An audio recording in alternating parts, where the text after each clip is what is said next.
여러분 지금은요 새벽 3시입니다. 3시 15분이네. 좀 있으면 3시간 후에 출근이거든요.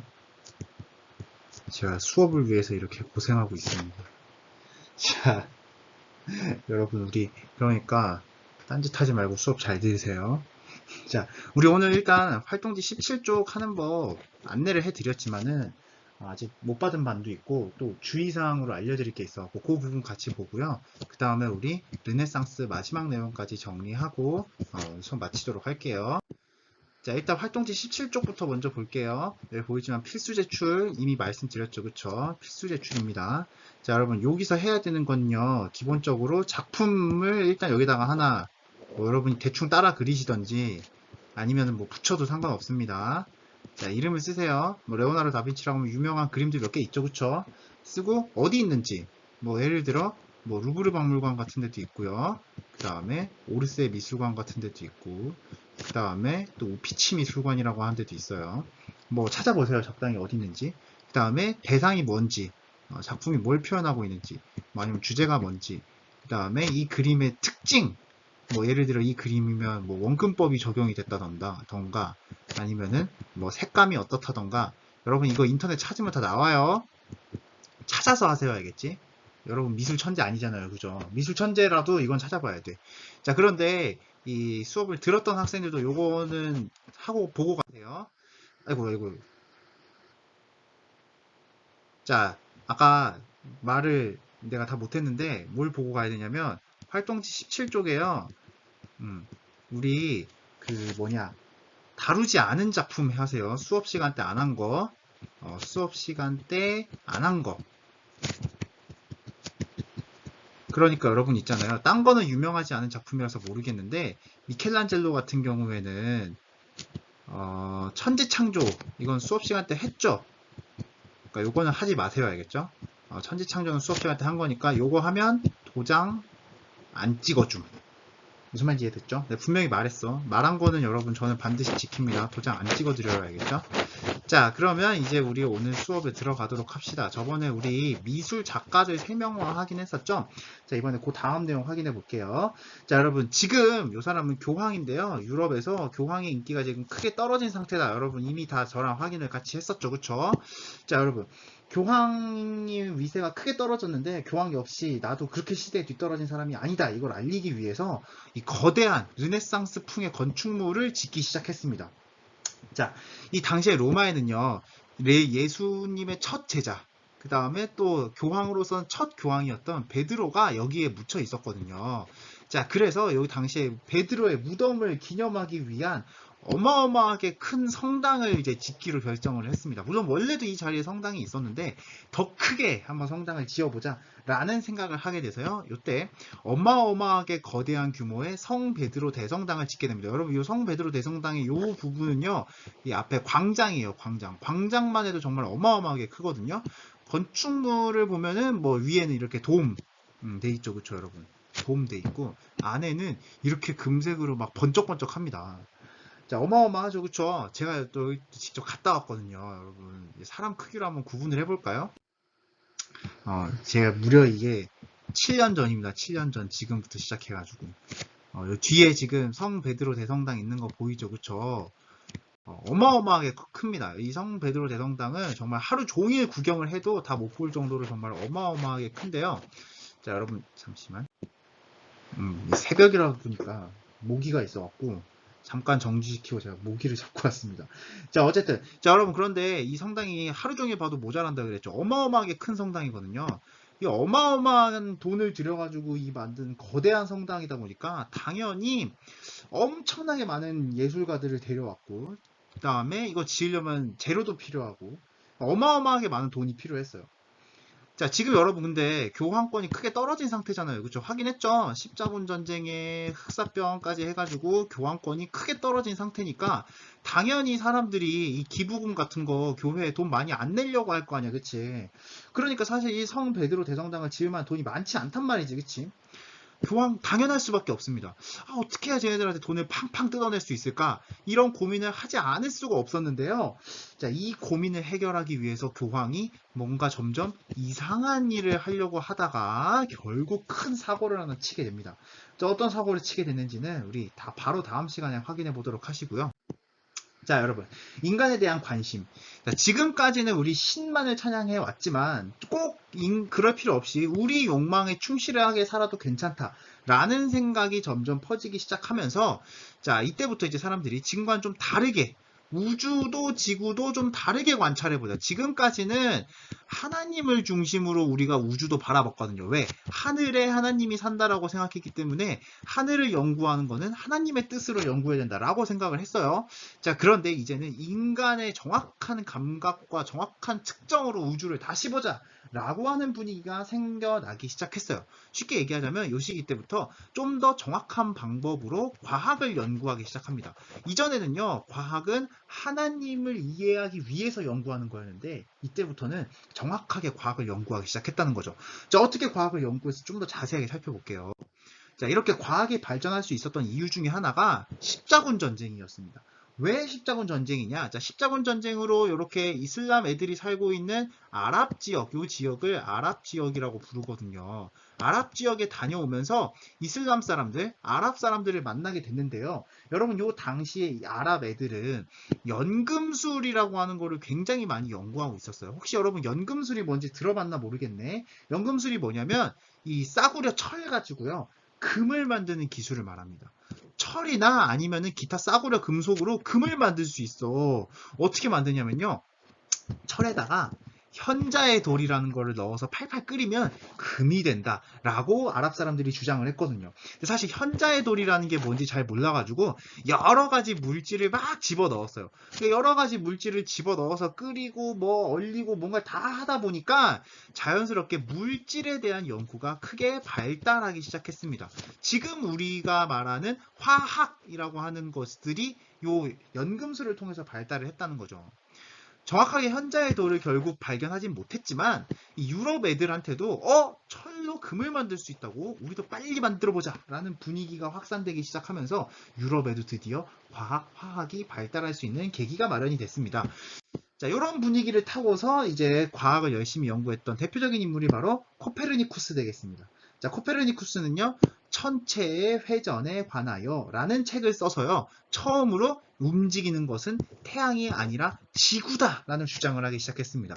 자, 움직이다를 한자로 쓰면 동 되겠습니다. 알겠죠? 자, 그래서 이런 주장을 우리가 뭐라 부르느냐, 바로 지동설이라고 부릅니다. 자, 하늘이 움직이는 천동설이 아니라 지구가 움직인다라고 하는 주장을 본격적으로 하기 시작했다는 거죠. 그렇죠? 이전에도 이런 주장하는 사람이 있었어요. 사람들도 다 알고 있었어요. 하지만 본격적으로 주장하기 시작했다는 거지. 그치?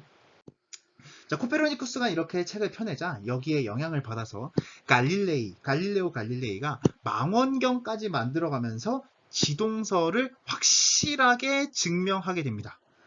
자, 그런데 문제가 뭐였냐면요. 갈릴레이가 이렇게 지동설을 한창 주장하고 있을 때가 이 교황 권력이 완전 땅에 떨어졌을 때였어요.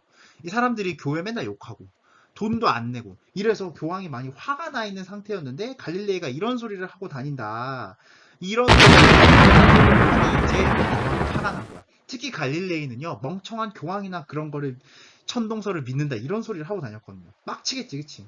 자, 그래서 이때 교황한테 끌려와가지고 재판소에 나가서 이 갇혀 사형당하게 생겼습니다. 자, 그렇게 되자 이제 갈릴레이가 일단 살아야 될 거 아니야, 그치? 여러분, 그게 맞는 말이죠, 그치? 여러분이 아무리 맞는 주장을 한다 하더라도 일단 살아야 돼요, 알겠죠? 자, 그래서 여기서 이제 재판소에 끌려 나가서 지금까지 내가 했던 말, 이거 지동설 말하는 거지, 그치? 지동설을 포기하고 지동설을 저주하고 난 지동설을 혐오합니다 라는 말을 하고서야 겨우 풀려났는데요. 풀려나고 나서도 갈릴레이는 집에 죽을 때까지 감금됐습니다. 알겠죠? 여기서 병이 겹쳐가지고 막 눈도 이제 더 이상 막 못 보게 되고 엄청 고생하면서 살았대요. 자, 그 이후에 이 케플러라고 하는 사람이 등장해가지고 갈릴레이가 맞다는 것을 100% 증명하면서 결국 이제 지동설이 맞다는 게 완전히 알려지긴 했지만 어쨌든 이 죽을 때까지 개 고생을 했다라는 거 하나 확인해 두도록 하겠습니다. 자, 우리 학습지 정리하고 갑시다. 자, 이탈리아의 르네상스 마지막 부분. 자, 바티칸 시국의 성 베드로 대성당 르네상스 양식이라고 나와 있는데요. 아까 우리가 봤었던 우리 이전 시간에 확인했었던 르네상스의 특징이 다 들어가 있다라고 생각하면 됩니다. 그죠? 자, 과학에서는 코페르니쿠스, 갈릴레이 뭘 주장했다고? 지동설 주장했다고요. 그쵸? 반대는 천동설인데요. 자, 우리 자세하게는 또 과학 시간 때 한번 확인해 보도록 하세요. 넘어가겠습니다. 자, 계속 보겠습니다. 자, 똑같은 르네상스. 자, 이탈리아에서 시간이 지나면 지날수록 유럽 북쪽으로도 이제 이 르네상스가 점점 퍼지기 시작하는데요. 자, 똑같은 르네상스지만 이탈리아를 제외한 다른 유럽 지역에서는 분위기가 좀 달랐어요. 특히 독일 같은 경우에는요. 예전에 로마 영토였던 적이 없었거든요. 다른 지역은 그래도 로마 영토였는데 독일은 로마 영토였던 적이 없기 때문에 사실 이탈리아 사람들이 그렇게 그리워했었던, 자, 이탈리아 사람들은 로마 유적지가 있었으니까 로마를 그리워했던 거지, 그치? 인간의 아름다움을 찬양했던 그런 분위기를 찾아보기가 쉽지가 않았습니다. 그래서 요 당시에 독일 사람들은 이 옛날에 부활시킬 로마 문화가 없었기 때문에 분위기가 조금 달랐어요. 자, 어떻게 달랐느냐? 요 당시에 이제 독일 사람들 아니면은 알프스 산맥 북쪽에 있는 사람들이 받아들인 건 이탈리아 사람들이 봤었던 교황을 까고 있는 거. 이거는 좀 공감이 돼. 왜냐면 우리도 지금 교황이 자꾸 막 베드로 성당 짓는다면서 돈 뜯고 이런 거 짜증났었거든요. 그거는 좀 도움이 되는데 옛날 로마 문화를 되살리는 거? 이건 좀 그닥인데 이런 생각을 했단 말이죠. 그렇죠? 그래서 여러분 있잖아요. 이 북쪽 지역의 르네상스의 가장 큰 특징은 교회를 비판적으로 바라보는 거야. 교회만 비판적으로 바라보는 게 아니라 우리 생활을 힘들게 하는 여러 가지 사회 부분 전체에 다 비판적으로 바라봅니다. 특히 가장 지금 문제가 되는 게 교회라서 교회를 굉장히 비판적으로 바라봤다는 건데요. 자, 이 당시의 대표적인 작품들을 몇 개 보면요. 교회를 욕하는 그런 작품들이 많습니다. 좀 보고 갈게요, 우리. 자, 요 유명한 인물로 네덜란드의 에라스미스라고 하는 인물이 있습니다. 이 에라스미스의 아버지는 신부였어요. 조금 말이 안 되죠. 이상한 거 못 느꼈어? 여러분, 신부는 사실 원래 결혼 못 하잖아요. 그죠? 근데 이 당시 아버지가 신부가 정식으로 신부가 되기 전에 이제 몰래 낳은 아들이었던 거죠. 자, 그래서 어렸을 때부터 사실 아버지의 영향을 많이 받아가지고 이 교회 관련 교육을 정말 많이 받았대요. 자, 여러분 신학 공부하던 거 옛날에 들었었죠, 그렇죠? 근데 문제는 뭐냐면 우리 그때 보카치오 때랑 똑같이 아버지와 어머니가 흑사병으로 돌아가셨어요. 그래가지고 이제 갈 데가 없어졌잖아, 그치? 갈 데가 없어져서 결국 수도원에 들어가가지고 이제 또 신부님이 되는 교육을 받게 됐습니다. 여러분 기억나죠? 수도원이라고 하면 그 세상과 인연을 끊고 이런 막 산골짜기 같은 데 가가지고 계속 하나님 생각만 하면서 사는 그런 데라고 말했었잖아요, 그죠? 그래서 결과적으로 신부님이 되긴 됐습니다. 신부님이 되긴 됐는데 이 당시에 신부님이 되고 나서 교회의 속사정을 알게 된 거예요. 당시 교황이 막 돈에 미쳐가지고 돈 많이 뜯어와 막 이런 소리를 하고 있는 걸 봤단 말이죠. 그쵸? 자, 그걸 보고 충격받게 된 에라스미스. 교회에 대해서 굉장한 불만을 가지게 됐습니다. 알죠? 그래서 매번 교회를 욕하고 다닌 거예요. 자, 매번 교회를 욕하고 다니면서 결국 교황이랑 사이가 나빠지게 됐고요. 이 당시에 그래가지고 어떻게 해야 되나 고민하다가 당시에 이제 교황이랑 계속 싸우고 있었던 나라가 있어요. 영국이 당시에 교황이랑 싸우고 있었거든요. 왜 싸우고 있었는지는 우리 다음 시간에 확인해 볼게요. 자, 그래서 영국으로 튀어가지고요. 이 교황을 욕하는 책을 하나 내놓게 됐습니다. 자, 그때 이제 교황을 욕하는 책이 뭐였느냐? 바로 우신예찬이라고 하는 책이었는데요. 이 우신예찬의 내용을 같이 한번 우리 확인해 볼까요? 자, 보겠습니다. 자, 우신예찬의 내용을 한번 살펴보면요. 자, 요즘 교황은요, 가장 어려운 일들은 베드로, 바울, 다 성경에 등장하는 인물입니다. 있죠? 성경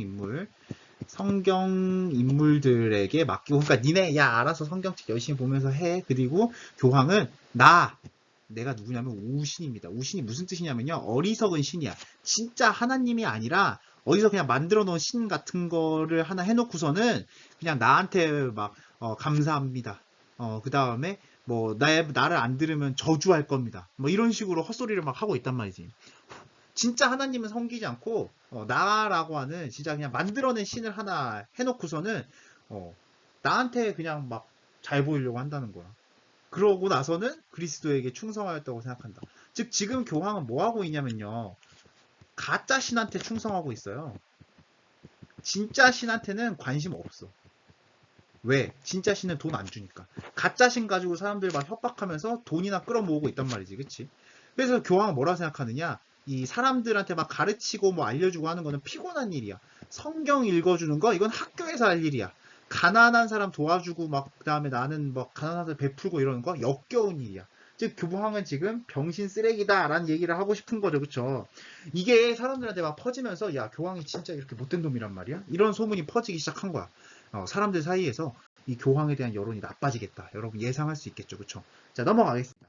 자, 에라스미스가 우신 예찬을 펴낼 때쯤에 당시 영국은요, 이 한창 돈을 많이 가진 부자들이 이 농민들이 이제 농사를 내 땅에서 짓고 있는 농민들이 내 땅에서 농사를 짓고 있으면 다 내쫓아 버리고 이 돈을 가지고서 양을 사와서 양 가지고 어마어마하게 돈을 많이 벌었어요. 이 당시에 영국에 양 털로 만든 옷이 대유행이었거든요. 이 농민들은 농사 짓다가 땅을 빼앗겼으니까 당연히 먹고 살기 어려워졌겠죠, 그쵸? 자, 이렇게 문제 있는 영국 사회를 비판한 인물이 바로 토마스 모어라고 하는 인물이었는데요. 토마스 모어는 당시 영국 사회를 비판하기 위해서 유토피아라고 부르는 책을 펴냈습니다. 자, 왜 이런 이름을 붙였느냐? 우리 자세하게 살펴볼게요. 자, 유토피아의 배경이 되는 나라에는요, X표가 먼저 나왔네. 이 왕이 없었습니다. 알죠? 왕이 없고요. 그 다음에 하루에 6시간만 일하면 됐습니다. 그리고 나머지는 자기 개발하고 배우고 노는 시간이었어요. 거기다가 아까 말했던 것처럼 농민 생각 안 하고 자기만 아는 귀족들도 없었습니다. 자, 거기다가 모두가 다 성실하게 일해서 착하게 살려고 노력하는 사회였습니다. 자, 그래서 아무 문제가 없는 사회였어요. 너무 좋은 사회죠, 그쵸?